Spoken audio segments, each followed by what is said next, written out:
Hey guys, I'm Mia Batista, and on this episode of Teen Cuisine, or should I say, Oi, Canine Cuisine, I'll be showing you how to make dog treats.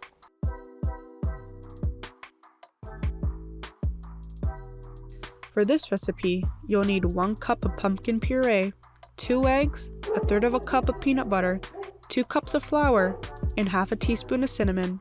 Preheat your oven to 350.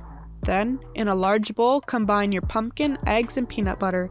Stir that until it's completely combined. Next, add in your flour and cinnamon, stirring until it's just combined. Lightly flour a surface and then roll out your dough. Cut out your desired shapes out of the dough you just made and put them on a baking sheet. Bake for 20 to 40 minutes and then remove the treats from the oven. Let cool on a cooling rack and enjoy.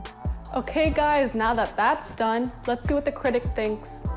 I'm Mia Batista, that's Lincoln, CBTV.